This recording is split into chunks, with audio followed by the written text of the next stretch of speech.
Todos tenemos miedo, pero todos queremos eliminar el miedo. Queremos sacarlo de nosotros, pero ¿podrían decirme de qué manera sacarlo? ¿De qué manera sacar de nosotros el miedo? Si hay la posibilidad de hacerlo, lo vamos a hacer. Pero si no, trataremos de vivir con ellas por siempre, por siempre. Si hay la posibilidad de sacar el miedo, entonces, ¿por dónde empezar para sacar el miedo?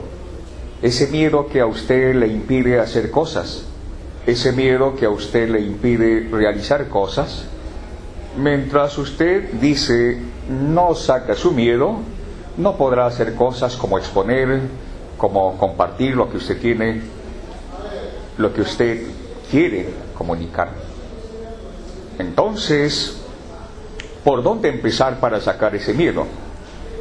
Considerando de que oratoria es el arte no de persuadir o convencer, porque cuando convencemos o persuadimos tendremos que practicar técnicas de cómo parecer.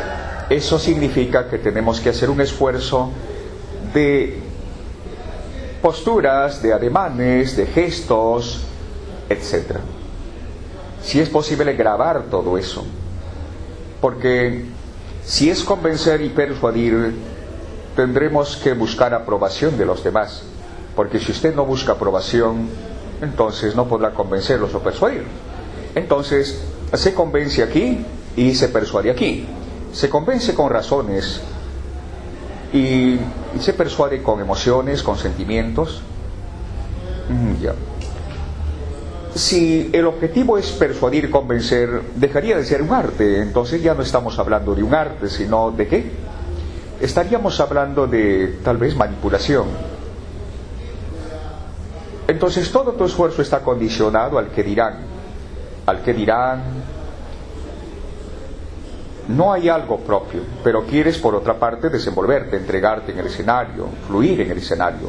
Pero por otra parte buscas aprobación. Y al no recibirla, empieza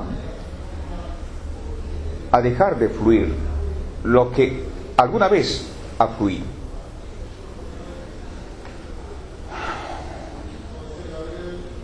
Entonces, convencer, persuadir o informar también.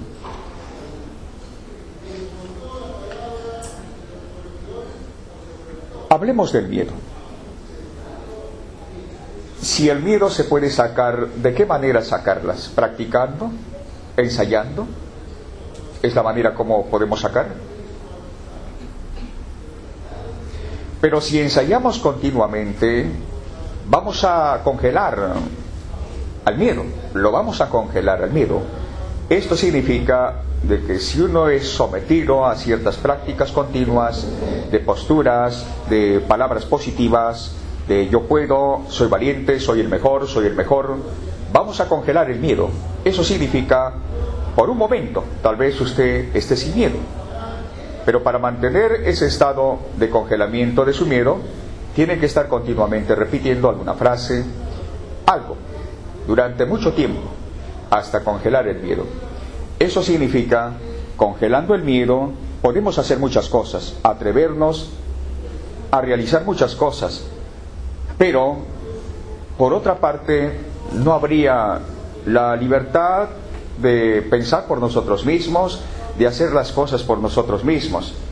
Si congelamos el miedo, ¿qué ocurre con uno?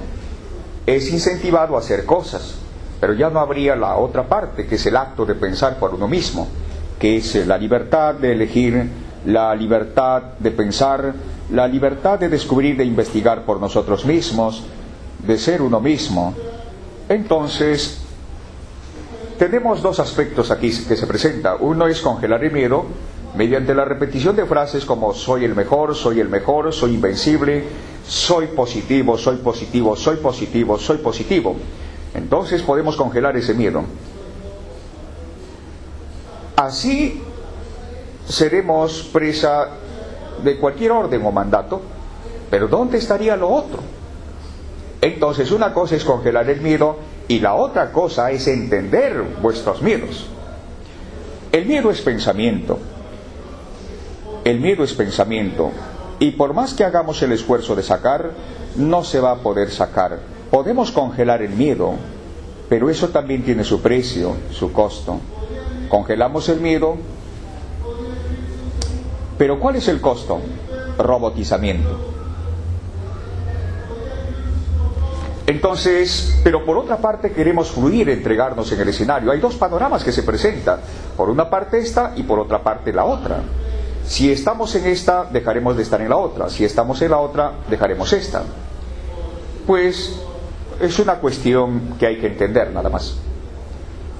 Entonces, ¿dónde está ese fluir naturalmente? Está en entender vuestros miedos. Por ejemplo, el miedo es pensamiento. Nunca por nunca se ha podido eliminar al pensamiento, pero sí se ha podido evadir, camuflar o refugiarnos en algo para no pensar en el miedo. Pero eso sería inmadurez, porque constantemente estamos refugiándonos, estamos escapando, huyendo o creyendo que estamos escapando. Creemos que estamos escapando, pero ni siquiera eso tenemos, porque siempre el miedo está ahí al acecho. Solo que nos distraemos, nos concentramos en otra cosita. Pero en cuanto dejemos de estar en esa cosa, nuevamente el miedo está ahí. Es como tu sombra. Pero si estamos por mucho tiempo en esa cosa llamado refugio, por mucho tiempo podemos creer o pensar que ya lo hemos eliminado el miedo. Pero no, estamos congelando el miedo. Ahora, si el miedo es algo que no puedes tocar, no puedes verlo, por eso jamás puedes destruirlo. Aunque la mayoría o el mundo en general intenta destruir su miedo, intenta sacarlo su miedo. Pero ¿cómo puede sacar su miedo? Si no puede tocarlo, si no puede verlo, pero sí puede darse cuenta de su miedo. Entonces, como no se puede ver o no se puede tocar, no se puede destruir con la decisión o con la voluntad o con la elección. Entonces, la destrucción de nuestro miedo, la eliminación de nuestro miedo, no es por medio de selección, elección o decisión, aunque la mayoría está siempre enfocado en eso, de ya no tengo miedo, soy valiente, soy el mejor, ya no tengo miedo, los hombres valientes no tienen miedo. Pero eso es engañarnos a nosotros mismos. Por otra parte, hablamos de honestidad, pero igual, porque la contradicción sigue latiendo en nosotros. Ya no tengo miedo. Oiga, usted tiene miedo. Pero ¿cómo es posible que diga ya no tengo miedo? Hablando de honestidad, hablando de integridad. Entonces nace la frase: si quieres saber lo que eres, no puedes imaginar en algo o creer en algo que no eres. Si queremos saber lo que somos, no podemos imaginar o creer en algo que no somos. Pero al decir esto que estoy haciendo, soy positivo, ya no tengo miedo, soy valiente, soy positivo, ya no tengo miedo. La pregunta sería, hay que conocernos, dice por una parte, pero luego dice, ya no tengo miedo, no estoy triste. Entonces la frase viene: si quieres saber lo que eres, imaginando o creyendo en algo que no eres, ¿podrás conocer lo que eres? Nuevamente caemos en contradicción. Entonces, ¿qué ocurre con nosotros? Vamos a empezar a desgranar, y conforme empecemos a desgranar, la liberación de ese ser humano estará garantizada. Aunque se nos presenta otro gran obstáculo, el obstáculo de desear la paz, la felicidad o hablar bonito. La mayoría viene con un deseo, el deseo de querer entregarse en el escenario, de querer fluir en el escenario, de ser él mismo. Desea. Veamos a ver. La cuestión es, cuanto más deseamos, ¿qué ocurre con nosotros? Deseamos tanto que no participamos, deseamos tanto que estamos en conflicto, en guerra, deseamos tanto que no entendemos. Entonces, al desear, te alejas de la realidad. Cada vez deseas, y como tal, el dolor será fuerte. Entonces, eso significa, deseamos la paz, deseamos seguridad, deseamos confianza, deseamos tanto que no la tenemos, deseamos tanto. En otras palabras, quiero decir, el deseo es guerra, es lucha, es conflicto en uno mismo. Usted desea la paz, pero no lo tiene. Usted desea seguridad, pero no lo tiene. Desea tanto que no lo tiene. Entonces, aquí se nos presenta algo. No es cuestión de desear, ni siquiera de buscar. No es cuestión de seleccionar, decidir o elegir. Es cuestión de que entonces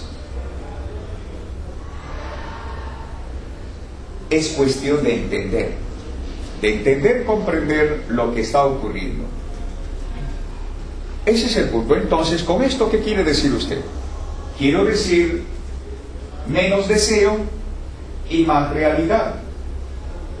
La pregunta es, quiero perder el miedo para participar. Ya. Congelamos su miedo. Puede participar y hacer lo que a mí me plazca. Ordenar y usted obedece. Eso no le convendría a usted, porque dejaría de ser usted. Ya. Por otra parte, dice usted, ya no quiero tener miedo para participar. Entonces mi respuesta será, nunca participará entonces. ¿Por qué? El miedo es pensamiento. Tú aún tienes la idea de sacar, de eliminar. Pero si no puedes tocar, no puedes verlo. Entonces no puedes destruirlo, no puedes sacarlo. Entonces, ¿cuál es la opción que te queda? Ninguna. Cuando entiendes esto, dejarás de estar esforzándote en sacar tu miedo. Entonces la paz estará en usted. Pero no entendemos. Siempre estamos acostumbrados en desear sacar el miedo, creyendo, pensando que así vamos a fluir. Llegará un momento en que ya no tenga miedo. ¿Cuándo será eso? Entonces, a pesar de tu miedo, ¿puedes participar? Claro, conforme vas participando, vas entendiendo. Entonces eso significa de que ya hay acciones que se están realizando. ¿Por qué dice usted que el miedo no se puede destruir? El ejemplo es esto. Quiero sacarte de mí, pero no puedo. Quiero eliminarte, pero no puedo. ¿Qué hacer para sacarte, pero no puedo? Bien, cuanto más se desea, más guerra y conflicto está. Quiero sacarte de mí, pero no puedo. Viaja y lo podrás sacar, pero después del viaje, ¿qué? Nuevamente está con el pensamiento. Concéntrate en otra cosa. Me concentro, pero no toda la vida no voy a estar concentrado. Nuevamente está ahí el pensamiento. Quiero sacarte, pero no puedo. Quiero eliminarte, pero no puedo. Aquí se presentan alternativas. Dicho joven está en lucha, está en conflicto. Así estamos con nuestro miedo. Queremos sacarlo, pero no podemos. Queremos eliminarlo, pero no podemos. Alternativa, démosle su paz a este joven. Démosle su paz. Digamos que luche con su recuerdo. Que luche con su miedo. B, digámosle que acepte su miedo o que acepte su pensamiento. C, habrá una sí, porque el panorama global y total se mueve en estas dos. Uno, que luche. Desde entonces estamos en esa cultura de la lucha. Ya no vivimos porque más estamos con esta obsesión de querer eliminar. Eso no es vivir, eso es sobrevivir, y busquemos otro nombre que no sea sobrevivir. Entonces, la gente pierde mucha energía, mucha fuerza en esta alternativa de seguir luchando con el pensamiento, con el recuerdo. Es comprensible, todo el mundo le ofrece y venden esa cápsula.